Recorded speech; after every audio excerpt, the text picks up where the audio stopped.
নমস্কাৰ এই মুহূৰ্তত আহি পৰিছে ৰাতিপুৱাৰ কেইবাটাও গুৰুত্বপূৰ্ণ খবৰ এনেধৰণৰ গুৰুত্বপূৰ্ণ খবৰসমূহ প্ৰতিদিনে চাবলৈ চেনেলটো সাবস্ক্ৰাইব কৰি ভিডিঅ'টো এটা লাইক কৰি দিব ৰাতিপুৱাৰ প্ৰথম খবৰটো হ'ল এটা খুব ডাঙৰ খবৰ আজি আপুনি আইপিএল চাম বুলি ভাবি আছে নেকি যদি ভাবি আছে তেনেহলে এই খবৰটো আপোনাৰ বাবে অত্যন্ত জৰুৰী বৰষুণে বিঘ্নিত কৰি দিব পাৰে আজিৰ এই আইপিএল আনন্দ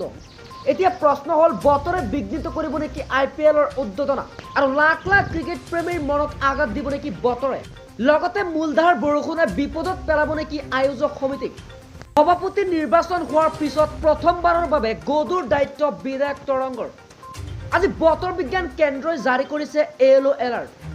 বন্ধু-বান্ধৱীসকল য়েলো এলাৰ্ট মানে হ'ল দিনজোৰা প্ৰচণ্ড বৰষুণৰ সম্ভাৱনা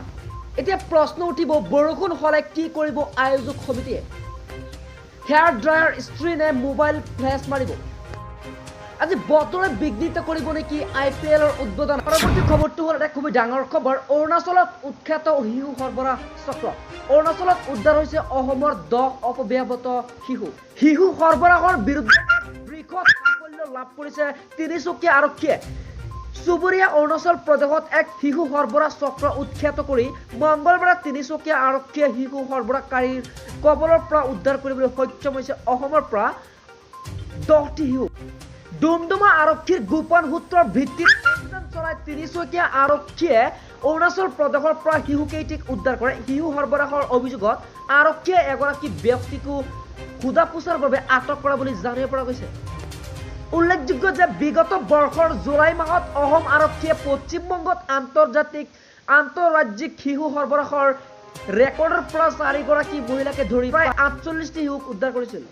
প্ৰকাশিত খবৰ অনুসৰি অসমৰ পৰা পশ্চিমবংগলৈ সৰবৰাহ কৰা শিশুকেইটাক শিশু শ্ৰমিক ৰূপে কাম কৰিবলৈ বাধ্য কৰা হৈছিল পৰৱৰ্তী খবৰটো হ'ল এটা খুব ডাঙৰ খবৰ সিকিমত নাথুলাত ভয়ংকৰ হিমস্খলনৰ ঘটনা সংঘটিত হৈছিল আৰু এই ভয়ংকৰ হিমস্খলনৰ ঘটনাৰ ফলতে 7জন লোকৰ মৃত্যু হৈছে বুলি জানিব পৰা গৈছে আৰু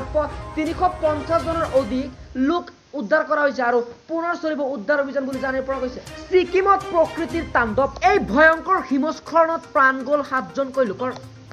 নাথুলা সীমান্তত সংঘটিত হৈছে এই ভয়ংকৰ হিমস্খলন এই পৰ্যন্ত 7জন লোকৰ মৃত্যু হৈছে আৰু 20জনতকৈ অধিক লোক আহত হৈছে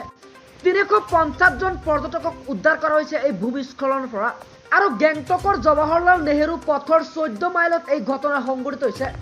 আৰু বহু লোক এতিয়ালৈকে আবদ্ধ হৈ আছে বুলি সন্দেহ কৰা হৈছে ঘটনাস্থলীত এনডিআৰএফ দল উপস্থিত হৈ উদ্ধাৰ অভিযান আৰম্ভ কৰিছে আবদ্ধ হৈ থকা লোকসকলক উদ্ধাৰৰ চেষ্টা কৰা হৈছে এই ভয়ংকৰ হিমস্খলনৰ বাবে ব্যাহত হৈ পৰিছে উদ্ধাৰ অভিযান আৰু পৰৱৰ্তী খবৰটো হ'ল এটা খুব জৰুৰী খবৰ যেনেদৰে উচ্ছেদ অভিযান আৰম্ভ কৰিছে চৰকাৰে ঠিক তেনেদৰেই সংস্থাপন দিবৰ বাবে ভূমিপট্টা দিবৰ বাবে চৰকাৰে জাজু চলাই আছে চৰ চাপৰিৰ ভাৰতীয় লোকে পাব ভূমিপট্টা আৰু চৰৰ খিলঞ্জীয়া ভাৰতীয় নাগৰিকে পাব ভূমিপট্টা বিধানসভাত ৰাজমন্ত্ৰী যোগেন মোহনৰ এই ভাষ্য চৰ চাপৰিত উচ্ছেদ চলি থকাৰ মাজতে যোগেন মোহনৰ এই ভাষ্য মিছন বসুন্ধৰা 2ৰ জৰিয়তে চৰ চাপৰিৰ খিলঞ্জীয়াই লাভ কৰিব ভূমিপট্টা বুলি মন্তব্য যোগেন মোহনৰ আৰু 2 এপ্ৰিলত আবেদনৰ অন্ত পৰিছে বুলি জানিব পৰা গৈছে